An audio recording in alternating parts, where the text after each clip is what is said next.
después de la pausa, continuamos con la exposición de un segundo grande problema implicado por el programa de las ciencias comparadas, y quizás después un poco de una serie de preguntas y discusiones para continuar con el resto mañana. Entonces, el segundo problema está intitulado Determinismo o relativismo cultural e historicidad esencialmente abierta, problemas de explicación.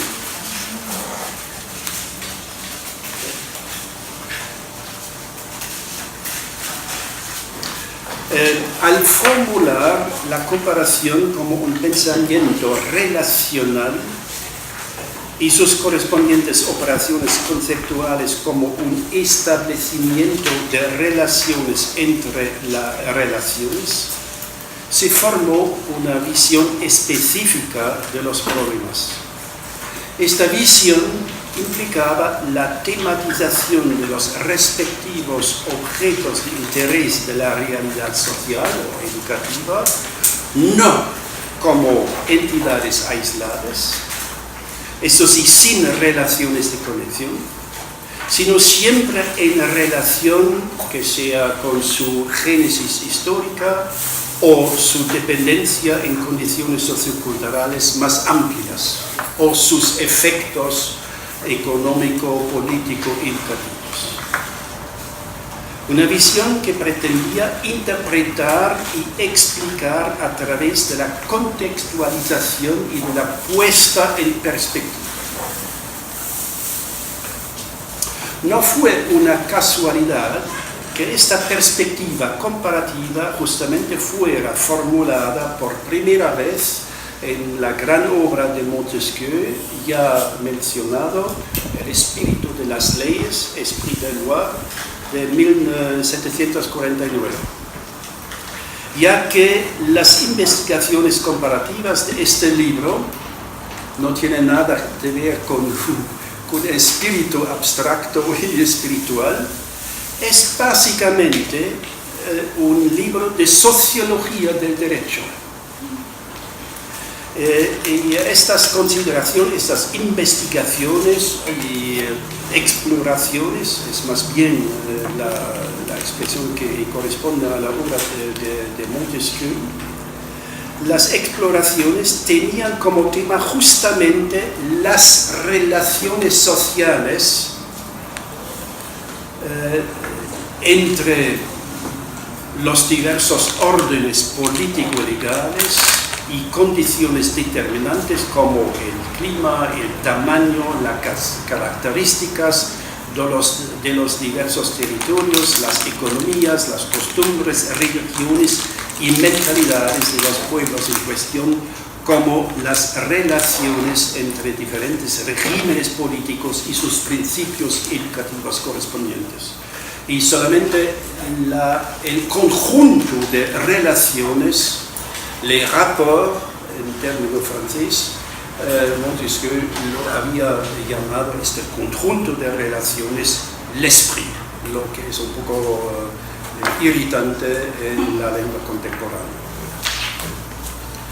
Entonces formula Montesquieu en su obra: si en general cada pueblo tiene un principio, las partes que lo componen, esto es, las familias, también lo tendrán. Consecuentemente, las leyes tendrán como objeto, las leyes de la educación serán diferentes en cada especie de gobierno.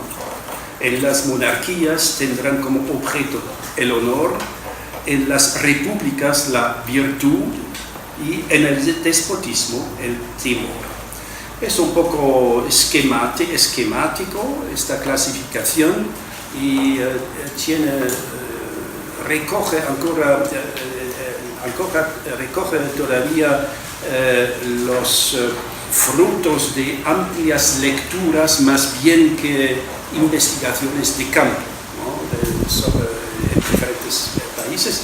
Es una construcción, pero la idea, la visión está clara. Y parecen casi los mismos años los primeros estudios de etnología que intentan explicar los fenómenos extranjeros extravagantes durante diferentes exploraciones, expediciones, intentan explicarlos al establecer relaciones con su contorno natural y social y a veces político. Con ello, con esta visión, se evidenciaba una perspectiva básica que iba a marcar considerablemente la posterior dirección teórica de las ciencias comparativas del hombre y de su realidad histórico-social. Esta perspectiva, bajo la forma de sea determinismo social o cultural o de relativismo, su contrario, pero corresponde a la misma cosa, iba a convertirse en una especie de problemática clave de las ciencias humanas y sociales comparadas, constitutiva de su propio objeto. Continuaba modelos previos acerca del papel del clima en la conformación del carácter de los pueblos y era análoga al geodeterminismo que Alejandro de Humboldt había desarrollado por la fitografía. Pueden ver otra vez la transposición de un modo de pensar y de explicar del campo de la geografía, fitogeografía por un lado, hacia el campo de estudios comparativos en el área de las ciencias sociales y humanas. Geodeterminismo por un lado, dependiente de las zonas geológicas, es posible seguir el crecimiento de las plantas, es posible identificar la vida orgánica, es posible identificar actividades culturales del hombre y lo mismo, la misma perspectiva transpuesta al campo de las ciencias sociales humanas, el determinismo social o cultural, o ya que el determinismo no suele utilizarse mucho en nuestros campos, el relativismo que pone el énfasis sobre la variedad de relaciones de condicionamiento de dependencia. Eu posso fazer pequeno. Rousseau tem Emílio. Emílio, em determinada idade, ele viaja pelos países para comparar os sistemas políticos. Sim, isso era da educação de Emílio. Não é interessante olhar isso aqui do ponto de vista sociológico e também na prática educativa do Rousseau. Só para lembrar aqui. Está haciendo las conclusiones lógicas de Montesquieu. ¿No? Sí. Montesquieu, uno tiene que imaginarse un pensador del pensamiento político y constitucional, ¿no? Era uno de los primeros grandes intelectuales a formular principios constitucionales de las sociedades modernas y había formulado principios actuales que fueron retomados en todos los campos del conocimiento de esta época. Entonces, quería simplemente explicar el problema de terminología. Determinismo viene de geodeterminismo de Humboldt y en el campo de nuestras disciplinas se realiza bajo la forma de relativismo social y cultural. Al conceptualizar los fenómenos de la educación o del derecho o de los regímenes políticos fundamentalmente a partir de su integración en contextos socioculturales, esta perspectiva tendía asimismo a generar explicaciones de carácter histórico-cultural en particular y a identificar las condiciones y efectos de situaciones susceptibles de ser representadas teóricamente en general. Y lo que me parece importante es que desde el surgimiento programático de las ciencias sociales y humanas comparadas, esta problemática clave fue pensada para el estudio de las instituciones de enseñanza. Me refiero a otra obra que se publicó a comienzos del siglo XIX, exactamente en 1808, uno de los análisis más sensibles que se forjó en referencia directa a la cita original, a la inmortal obra de Montesquieu, ¿no? Muestra más de 50 años después de la publicación del Espíritu de las Leyes, todavía está considerado esta obra como una obra inmortal.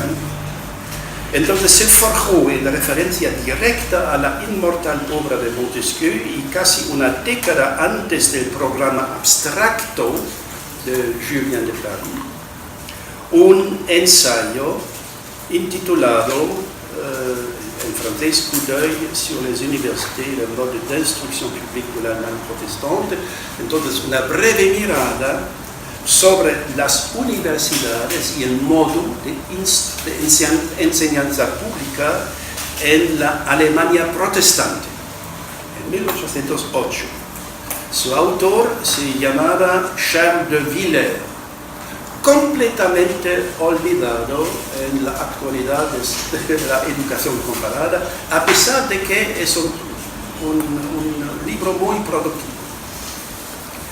Es esta la obra de un escritor y publicista francés que en 1792, después de una corta carrera como oficial de artillería, dejó Francia decepcionado por la radicalización de la revolución y se convirtió en uno de los principales mediadores culturales entre Alemania y Francia.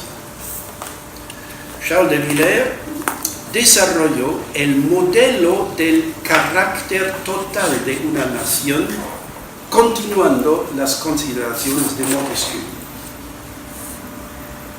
Este carácter total de una nación era visto como producto de innumerables acontecimientos e instituciones, de experiencias, hoy en día yo diría de experiencias colectivas, que se traducen en memorias históricas,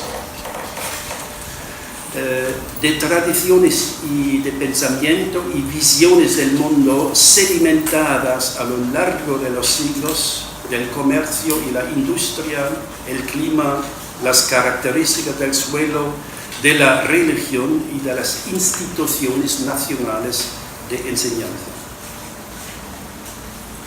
Escriben, literalmente, de tantos elementos y de tantas causas que han actuado constantemente durante una larga serie de generaciones, ha resultado para esta nación, se refiere al norte de Alemania, ha resultado para esta nación un carácter general que está profundamente impreso en todas las almas, un espíritu que se aplica a todas las formas e instituciones, un punto de vista moral desde el cual cada cosa es juzgada, sentida e evaluada. Las relaciones entre el cuerpo social del pueblo y sus instituciones, sobre todo sus instituciones de enseñanza, se representan, según este autor, tan estrechas como las relaciones existentes entre los órganos, las venas y las fibras de un cuerpo vivante. Con esta opinión, Villers anticipó un enfoque interpretativo, un enfoque explicativo que la opinión general de la disciplina de la educación comparada suele datar en los trabajos solamente de principios del siglo XX, un siglo más tarde. Es decir, en las reflexiones formuladas por un historiador inglés, Michael Sadler, uno de los primeros expertos en educación comparada que pretendió hacer fructífero el análisis comparativo para la administración educativa. Pero este modelo, este pensamiento también se encuentra de forma más sistemática bajo términos como el carácter nacional o bajo modelos de interpretación como las fuerzas motrices o de las fuerzas y factores en los más importantes escritos de la generación fundadora del campo en las universidades. La generación que comprendió Isaac Kandel en Estados Unidos en los años 30, Nicholas Hans en Gran Bretaña en los años 40 y Friedrich Schneider en Alemania también en los años 40. En las reflexiones y modelos de este grupo, comprometidos con un enfoque más vinculado a la hermenéutica y la historia de las ideas que a los aspectos sociológicos y sociohistóricos, la perspectiva clave heredada de la fase del nacimiento a finales del siglo XVIII recibió una formulación vinculante para la ciencia educativa durante décadas. Un sistema nacional de enseñanza es algo vivo, el producto de luchas y dificultades olvidadas y de batallas del pasado lejano. El mismo contiene en sí algunas de las uvas secretas de la vida nacional, al reflejar las debilidades del carácter nacional, intenta al mismo tiempo remediarlas. Tomado del ensayo de Michael Sadler, publicado en 1900, cómo es posible aprender de valor pragmático, práctico, del estudio de los sistemas educativos extranjeros. Por otro lado, la perspectiva del determinismo o relativismo cultural o social se condensó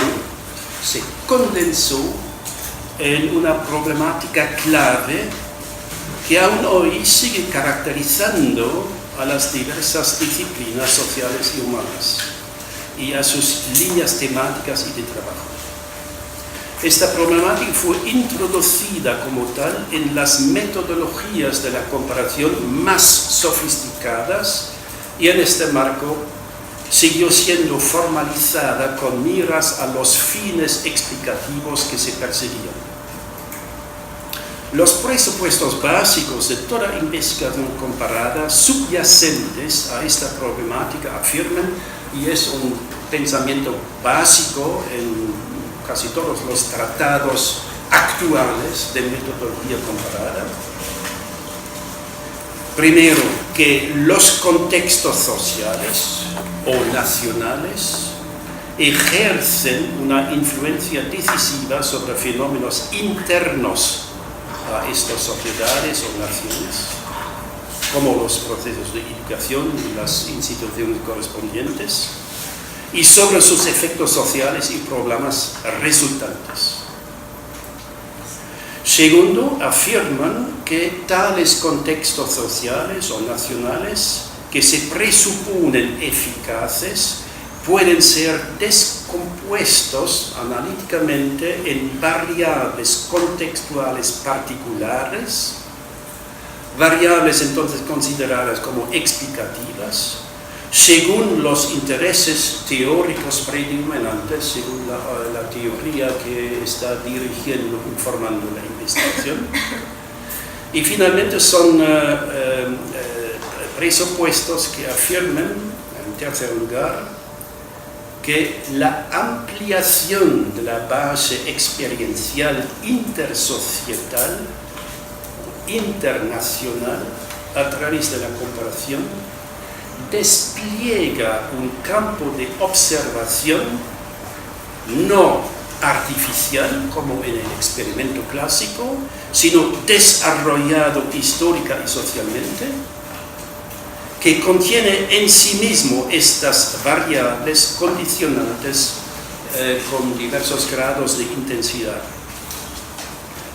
En ese sentido, este campo de observación hace analizable de forma ordenada el poder efectivo de esas variables con miras a identificar la relación de explicación existente entre las condiciones contextuales o contextos societales, nacionales y los fenómenos educativos intrasocietales.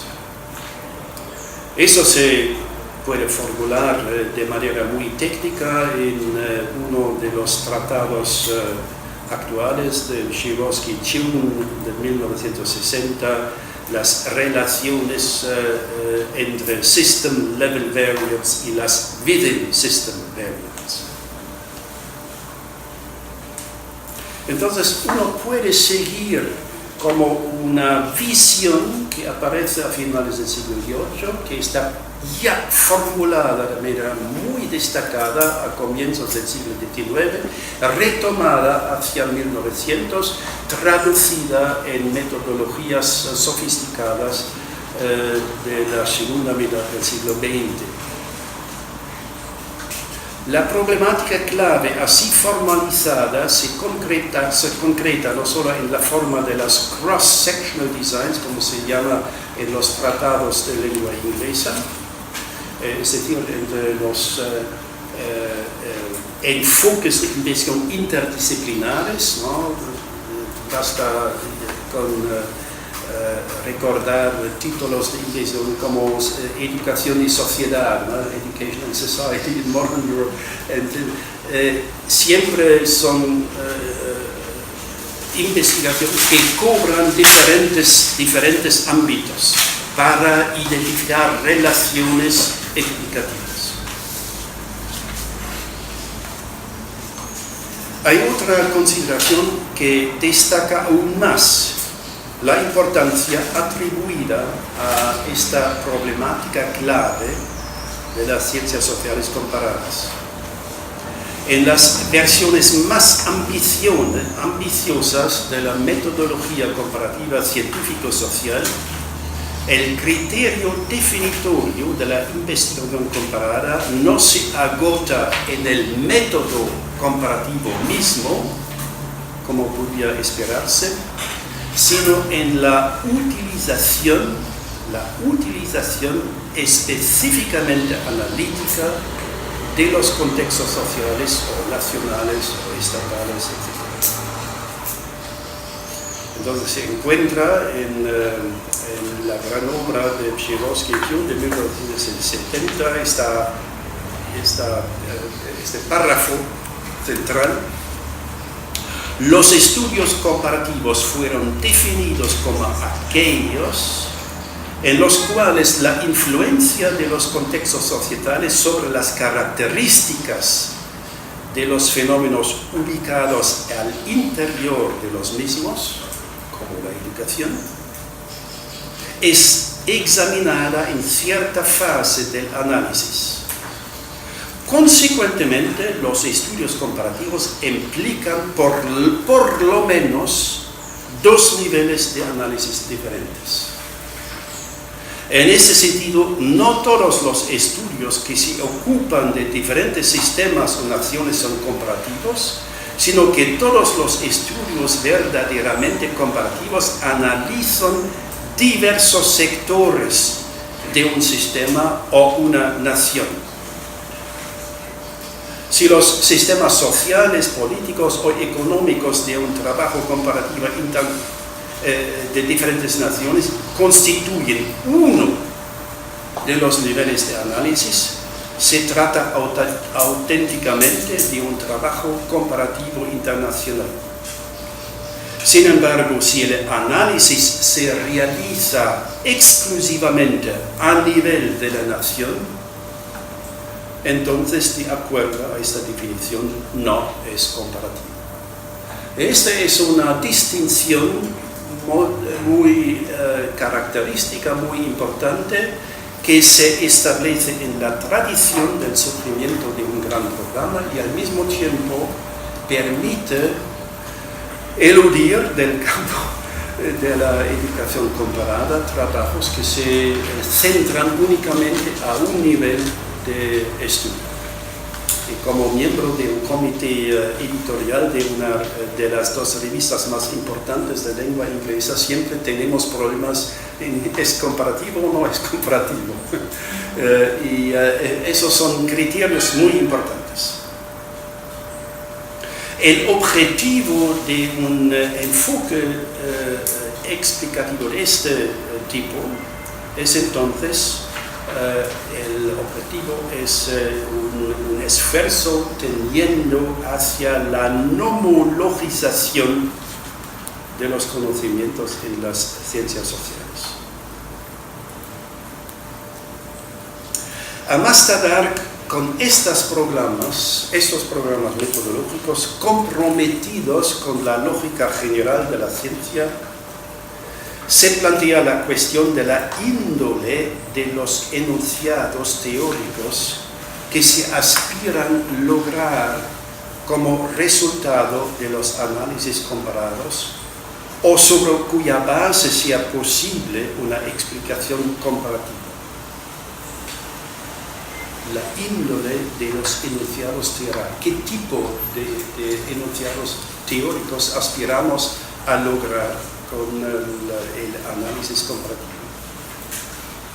Y todavía es impresionante la claridad con la que esta cuestión se abordó ya en uno de los primeros manifiestos de las ciencias comparadas del hombre, concretamente en el plan de una antropología comparada, en este caso no de Alejandro de Humboldt, sino de Wilhelm von Humboldt, Guillermo de Humboldt. Entonces tenemos el privilegio extraordinario de dos hermanos Humboldt, uno el geógrafo y el naturalista, explorador del mundo, y fundador de la geografía moderna, el otro lingüista y filósofo, investigador, por ejemplo, en gran detalle de la lengua vasca, de la lengua hablada en Bali, actualmente Indonesia. Un lingüista comparado que fue invitado por su hermano a contribuir un volumen completo a la gran obra de los 20 volúmenes sobre América Latina, dedicado a las lenguas indígenas. Yo había mencionado la expulsión de los jesuitas, ¿no? Muchos jesuitas españoles, portugueses, mexicanos, etcétera, etcétera, se refugiaron entonces en el Estado del Vaticano, ¿no? Y hubo jesuitas que aportaron ya masas de documentos sobre las lenguas indígenas, y como Wilhelm von Humboldt era embajador de Prusia a Roma con el Papa, compró una masa de información acerca de las lenguas indígenas. Pero nunca ha acabado este trabajo de análisis sobre las lenguas indígenas, y son trabajos que están emprendidos actualmente desde unos 10 años ya que una parte de los archivos correspondientes todavía se encuentran en Rusia debido a la guerra y las deslocalizaciones, etc. Pero lingüistas actuales están intentando completar el trabajo inacabado de Guillermo de Humboldt sobre las lenguas. Entonces, un filósofo lingüista muy fino que a través de su estudio comparado de las lenguas tenía una comprensión filosófica, teórica de la naturaleza de las lenguas. Y es evidente que Wilhelm von Humboldt compartía con los otros autores mencionados antes de la pausa y otros protagonistas del momento crucial en el desarrollo de las ciencias hacia 1800, no solo el modelo epocal, la anatomía comparada, sino también las expectativas de poder fundamentar la ciencia a través de la investigación comparada. Lo que él, Wilhelm von Humboldt, perseguía bajo el título de una antropología comparada era básicamente una ciencia humana general y comparativa. Al concretar este programa, Wilhelm von Humboldt se concentró en los estudios de lingüística comparada, incluyendo los trabajos fragmentarios acerca de las lenguas precolombianas que fueron pensados como contribución a la obra majestuosa sobre América del Sur de Alejandro.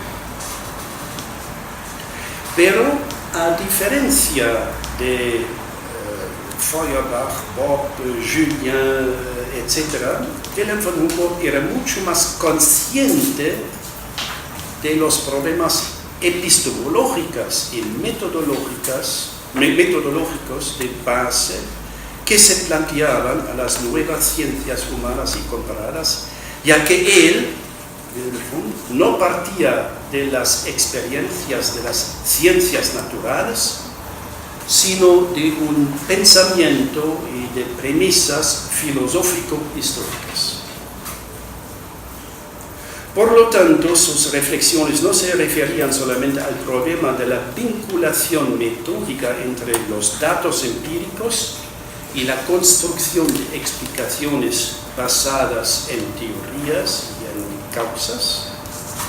En otras palabras, él no solo discutió el problema metodológico de una mediación adecuada entre el objeto histórico, su expresión propia de la antropología, y el objeto histórico son tanto los caracteres individuales de personas, de grupos de personas, los caracteres individuales de pueblos, de naciones o de grandes épocas.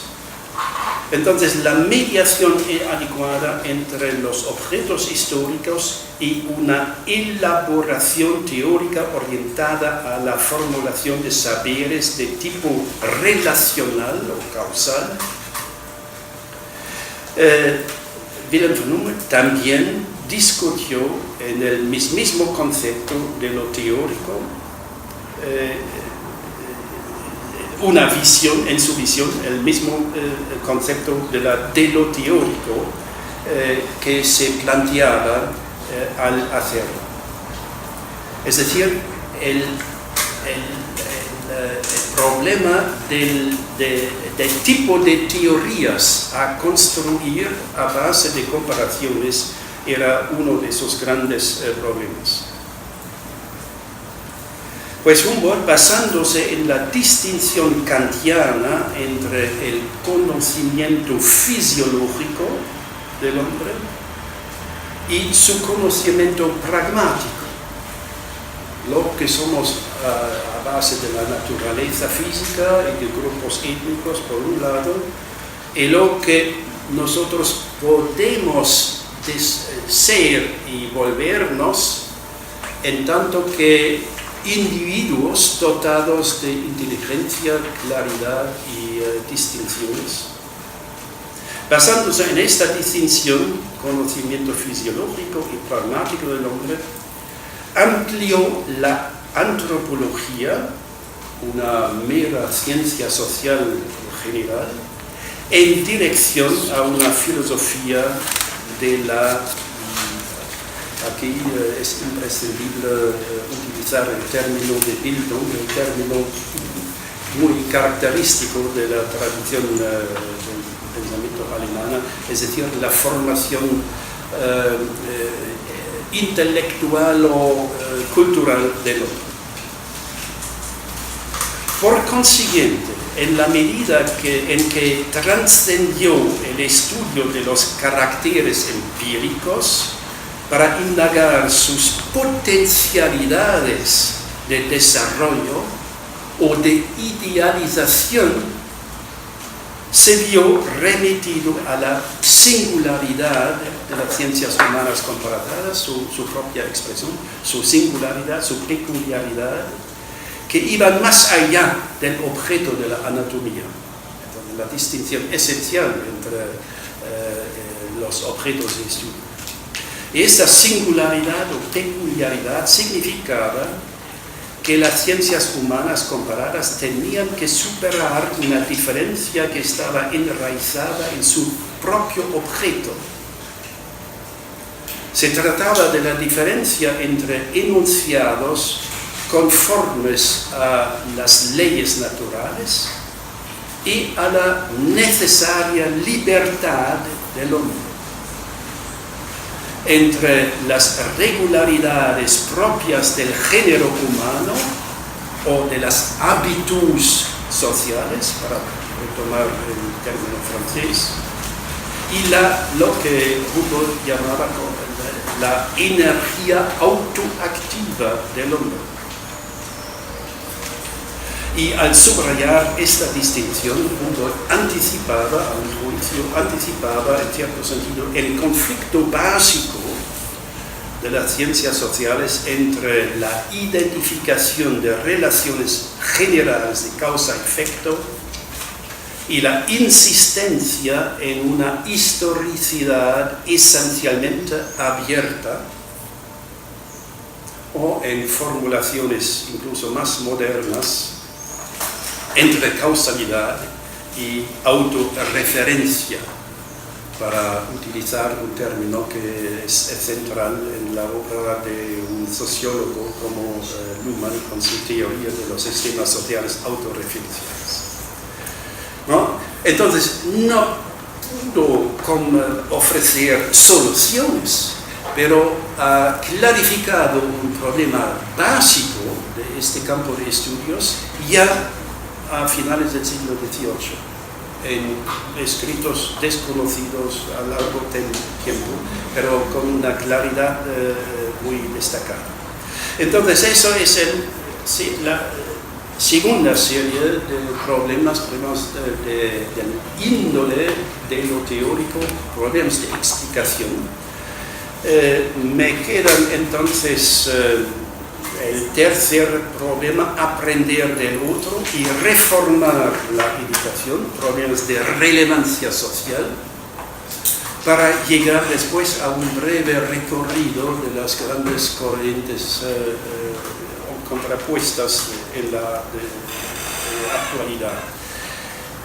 Quizás, retomando una idea propuesta por el profesor Danilo, quizás es mejor cortar mi exposición para hoy aquí, entrar en una serie de preguntas y explicaciones adicionales para continuar mañana y también hacer la vinculación con otro gran tema de mañana. Es casi una transición natural y elegante que prometo para mañana. ¿Sí están de acuerdo? Sí, si tienen algunos problemas de comprensión, de entendimiento, ¿no? Podemos discutir.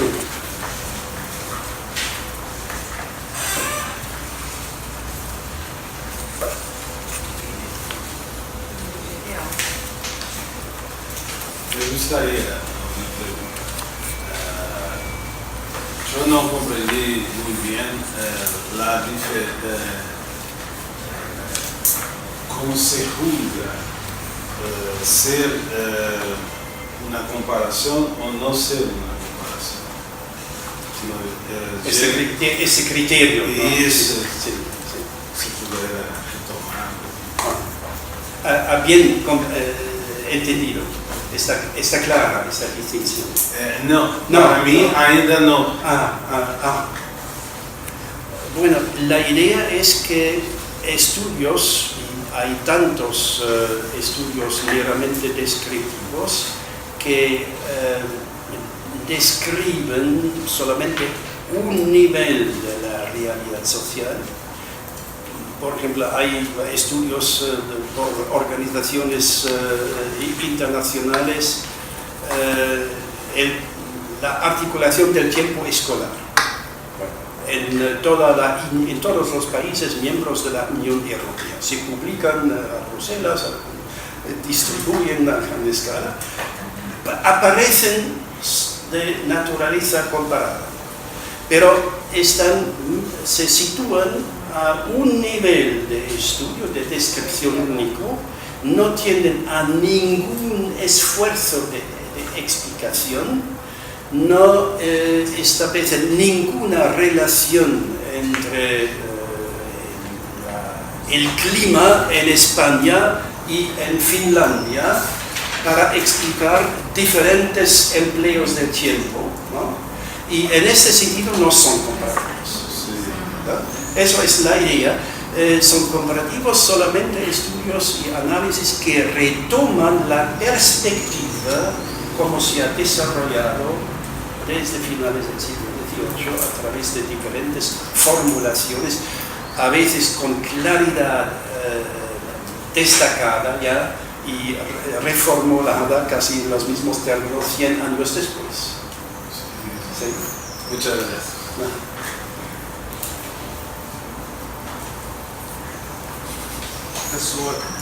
Sí.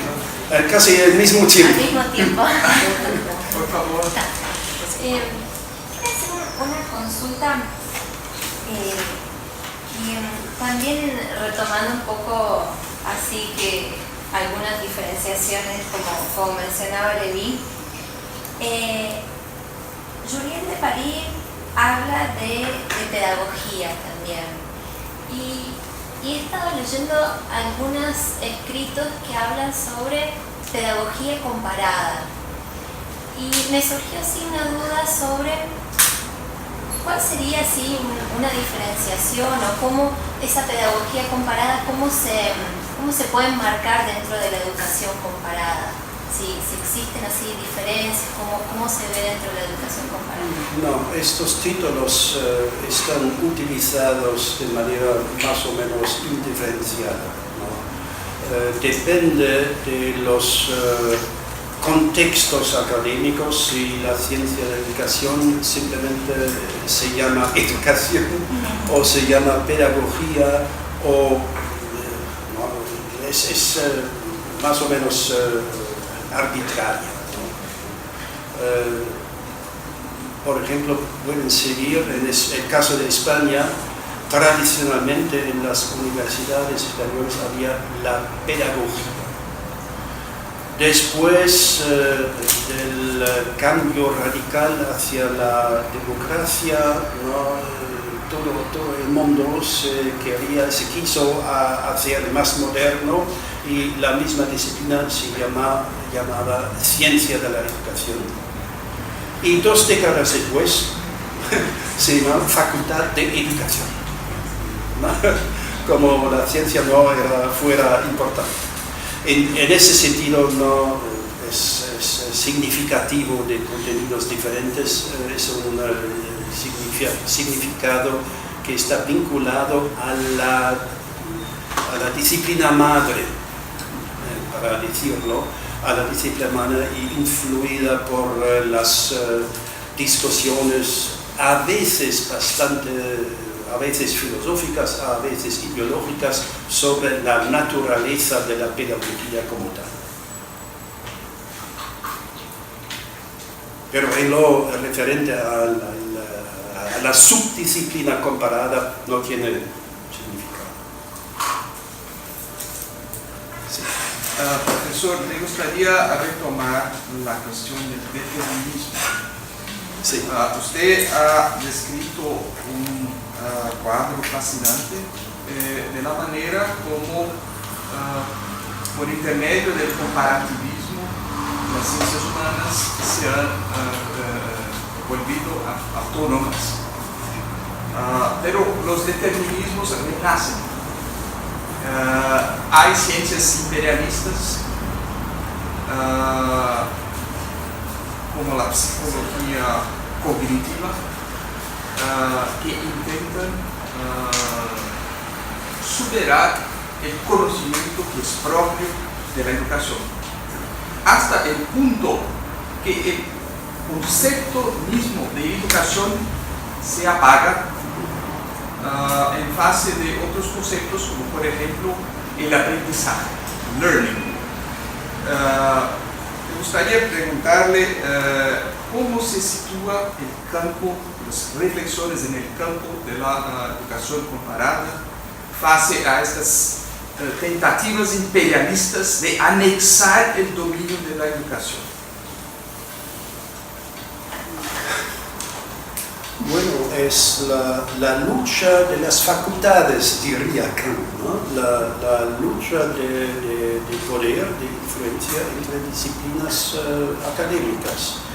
Y ya que campos como la psicología está basada en un aparato altamente desarrollado de metodologías, de conceptos, de exámenes empíricos que normalmente no se encuentran en el campo de la educación, la psicología tiende a ocupar este terreno. Cabe considerar que hacia 1900, por ejemplo, casi no existía la diferencia entre ambos campos, ¿no? En los progresos de un psicólogo experimental muy productivo hacia 1900, Wilhelm Wundt en Leipzig, es significativo de este proceso. Ha acumulado un gran número de doctorandos, de jóvenes investigadores, muchos filósofos, psicólogos y personas interesadas en desarrollar el estudio de la educación. Y entonces se creó una psicología educativa, pedagogía empírico-psicológica sin diferenciación entre sí. Y dependiente del desarrollo de las universidades, de las políticas de la ciencia en diferentes campos. Por ejemplo, en Alemania, después de la Primera Guerra Mundial, se imprimió una fuerte marca histórico-hermenéutica, filosófica al campo de los estudios secundarios. Pero también, entre otras cosas, vinculado a una lucha de influencias entre los filósofos, y los psicólogos eran considerados como parte de los filósofos, y el campo de la educación. Y en Francia era muy corriente utilizar el término de psicopedagogía, como si fuera un campo esencialmente interdisciplinar. En la actualidad, es una de las tesis que se encuentra, por ejemplo, en los trabajos de los neoinstitucionalistas que mencioné el viernes, ¿no? Una de las tesis es que la ciencia de la educación o el estudio de los fenómenos educativos se hace cada vez más científico y profesionalizado, en el sentido de que esté basado en la psicología y la economía. La economía es el caso paralelo y análogo, ¿no? Se puede observar, por ejemplo, que en los grandes programas de investigación desarrolladas, financiadas por la Unión Europea en los sectores dedicados a la educación son esencialmente economistas los que evalúan las propuestas de investigación.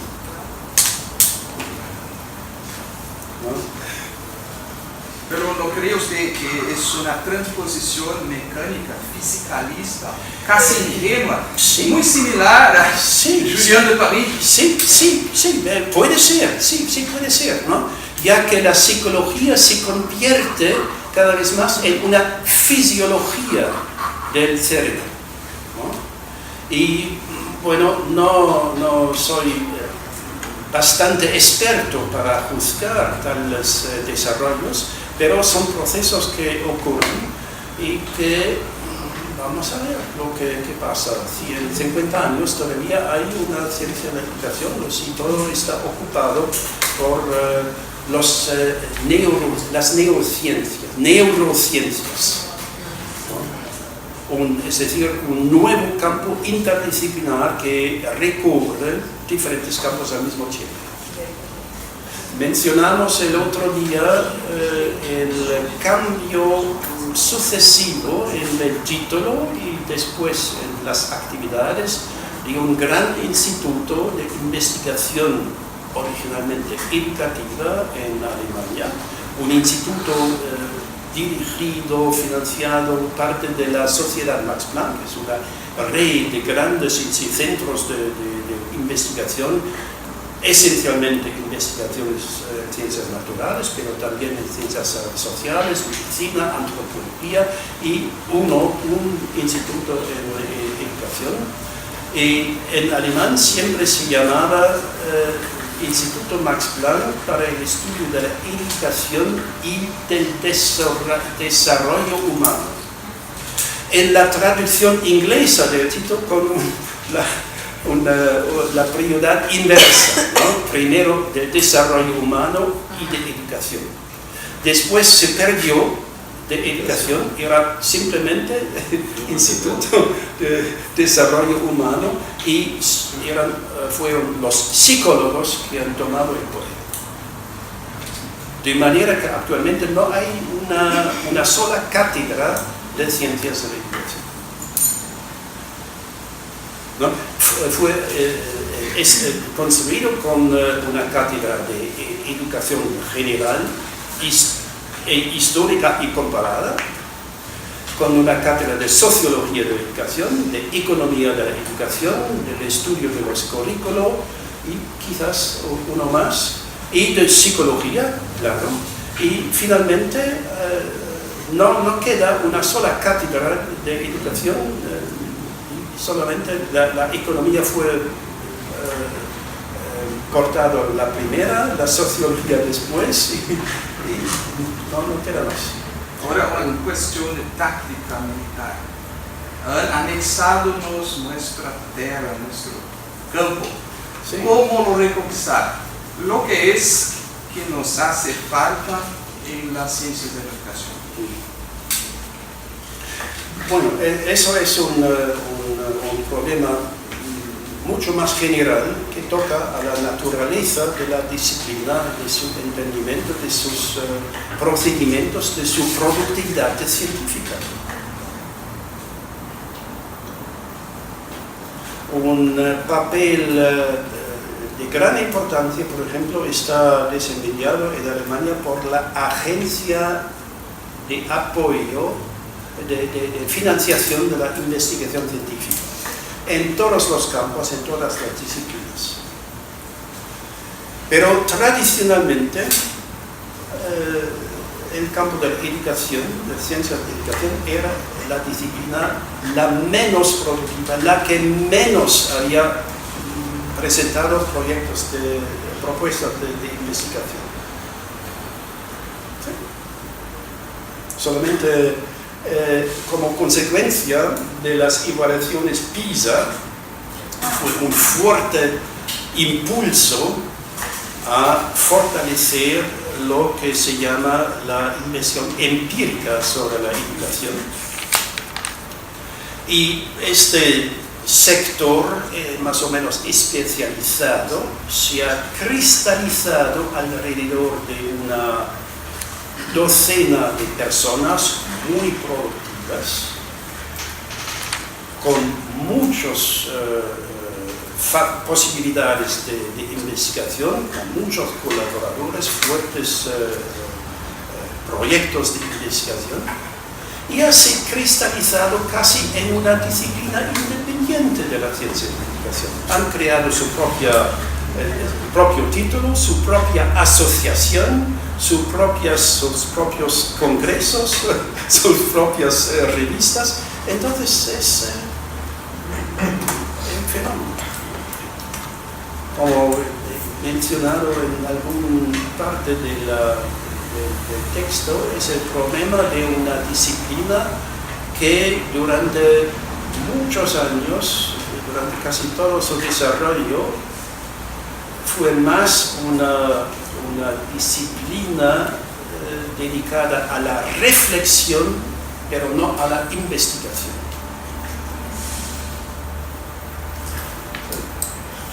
¿Sí? Tres preguntas. Ladies first. Bueno, está relacionada con el PISA, porque yo estaba pensando sobre algunos procesos que se hace comparación, pero no sé si es posible comparar que se ha comparado. Por ejemplo, en PISA y el papel de los indicadores, cómo usarlos para hacer comparación. Pensaba en el PISA, por ejemplo, porque es común en Brasil ver cuando sale el resultado, comparar, por ejemplo, matemáticas con lenguas, pero los indicadores son diferentes, de meninos y meninas, pero estaba pensando en el contexto también, como su ejemplo de España, no me acuerdo si es Dinamarca o otro país, y el sistema del método abierto de correlación, porque hay benchmark. Entonces a veces tengo dudas sobre si es en verdad comparación o no. A veces tengo si está adecuado hacer esto. Porque por ejemplo en proceso de Bologna o en otros procesos europeos que se utiliza el método abierto, se va a ver cómo el desempeño de los países por el benchmark y etc. Y en PISA hay los indicadores diferentes. Entonces a veces tengo dudas cómo identificar si esas comparaciones son en hecho comparables. Y no sé, no sé si vamos a hablar del proceso de Bologna, porque hay un capítulo. Pero tengo dudas con ese sistema de indicadores, de evaluaciones internacionales, que hacen una comparación, pero no sé si es posible comparar cómo lo hacen. Bueno, según mi nivel de información, la construcción de los indicadores está basado en conceptualizaciones altamente sofisticadas, esencialmente de naturaleza psicológica, mientras que la comparación en su construcción de rangos de países es muy simple, y vamos a retomar eso mañana, pienso, con la distinción entre diferentes, la operación mental universal, más grande o menos grande, ¿no? Es una diferencia numérica, es todo, pero no hay una perspectiva analítica en estas comparaciones, y eso se pasa, pienso, bajo la impulsión de la política. Los políticos observan a qué nivel se sitúa este o este país. Y según el nivel en el que se sitúa, están tomando iniciativas para la reforma, o están satisfechos, o se felicitan mutuamente, o están mirando hacia Finlandia o Singapur, dependiente de la parte del mundo. Nós mesmos, no nosso caso, já é quase impossível fazer uma análise comparativa, considerando que há 40 anos não existia uma obrigatoriedade de escola, né? Então, se pegar índices de que agora o contexto, o universo de estudantes é incomparavelmente maior do que, né, de diferentes classes e níveis, comparando com o que se tinha 40 anos atrás, que eram estudantes de classe média alta, em sua grande maioria, né? Então, obviamente, esse contexto vai interferir no índice, né, de desenvolvimento. Disculpa, entonces necesito un poco de ayuda. It's almost impossible to compare Brazil with other countries because of the context. So the number of students has grown exponentially now. Poor people have access to school. So it was a comment, yeah? Foi comentário, né?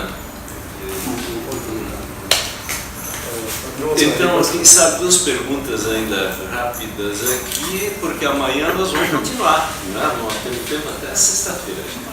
Vai ser legal. Acho que é o Jonas, né? Ligado a essas. Talvez melhor em inglês para você entender, pois não entendo muito. A problem in political science in the United States is a question of reduction. Reducing phenomena to a few variables. You have 3 cases and you compare the variables, and then you abstract away all the particularities and all the important details of each case. But when you were talking about various dimensions, you need to keep in mind at various levels. Yeah. And I'm not clear what that exactly means. Maybe you could say something more about it, provide an example for what would be those dimensions, what would be those levels in a particular comparison. Bueno, es un método, un enfoque teórico, metodológico mucho desarrollado en las ciencias sociales, ciencias políticas, sociales, económicas, a través del mundo, que está reduciendo, como ha dicho,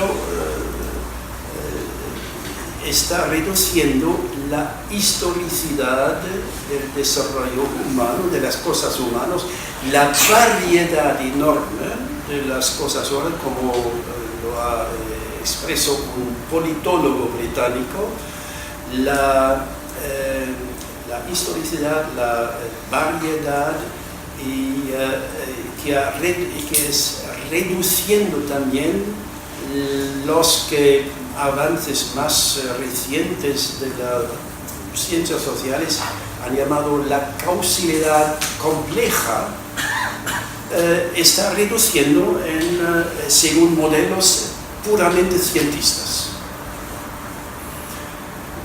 El problema es que la metodología comparativa en su forma moderna se ha desarrollado a diferentes sucesivas tomando inspiraciones de las ciencias naturales cerca de 1800, otra vez con todas las definiciones de Durkheim hacia finales del siglo XIX, que ha utilizado los avances de las ciencias naturales durante el siglo XIX y particularmente el tipo del experimento ha tomado de la fisiología para transferirlo a la sociología, de la vida física a la vida social, era su pensamiento.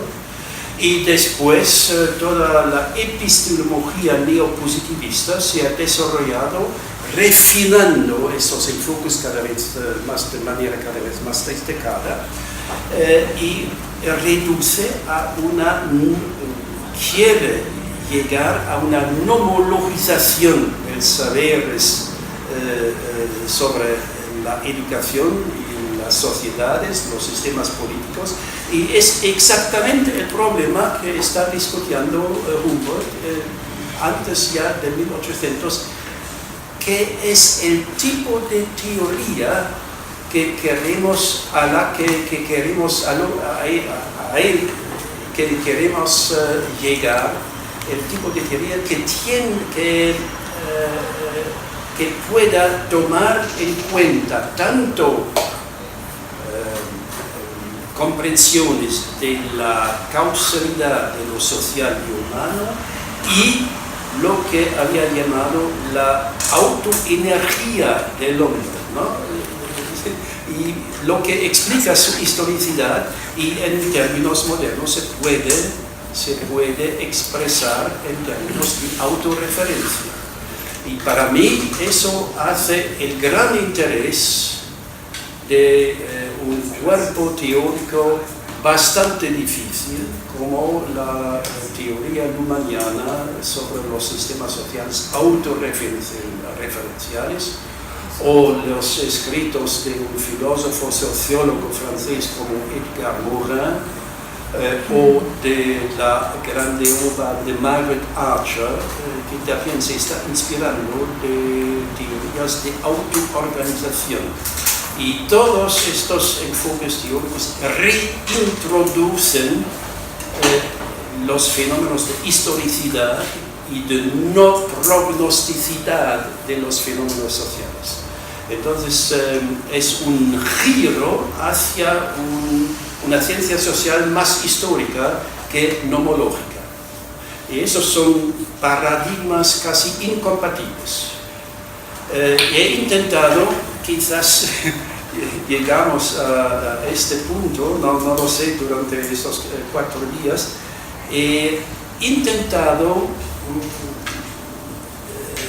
explicar un poco estas 2 grandes alternativas en el tercer capítulo, rumbo a una ciencia de la complejidad, ¿no? Refiriéndome a la tradición ortodoxa, ¿no? Como se ha llamado la tradición de la epistemología ortodoxa, y sus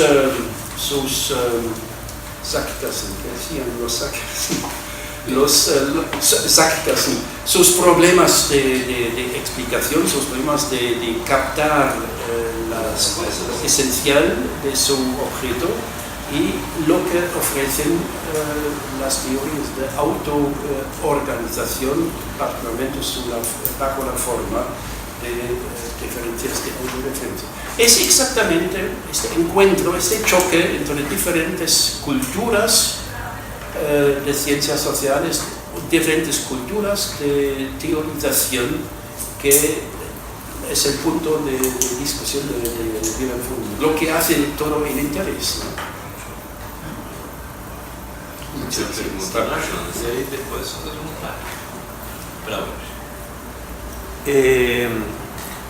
yo quizás podría, para esta pregunta, analizar un poco las cuestiones, los puntos teóricos desde donde están siendo planteados y desarrollados, para decir un poco la cuestión política, porque yo me quedé pensando si hubo un proceso donde la metodología, la teoría de los estudios comparados en la ciencia de la educación se movió acerca con el objetivo político de la formación intelectual del hombre, el building, con todas las mudanzas del mundo a través de la historia, los distintos contextos y disputas que hubieron.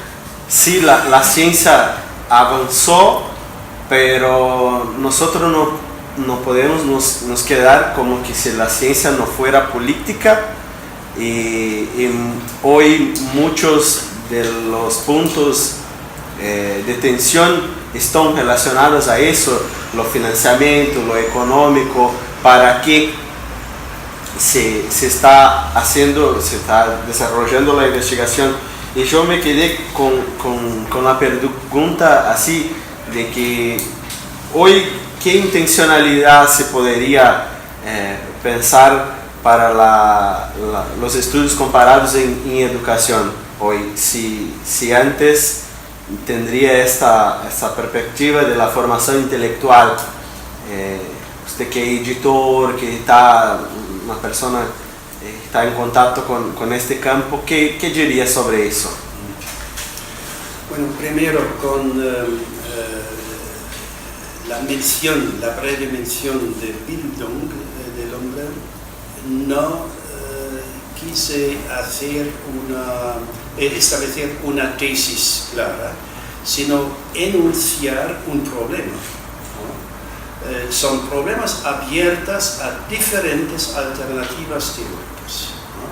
Y como vimos con la cuestión anterior, es un problema central del desarrollo de las disciplinas de ciencias sociales. Con lo que toca a los efectos políticos y pragmáticos de las investigaciones comparadas, bueno, es lo que quisiera retomar con el tercer problema, que no se resume fácilmente, cómo estudiar el otro en su particularidad y al mismo tiempo obtener conocimientos adecuados para estimular o para dirigir la política educativa. ¿Cómo es posible? Es un problema, vamos a aplicarlo. Sí.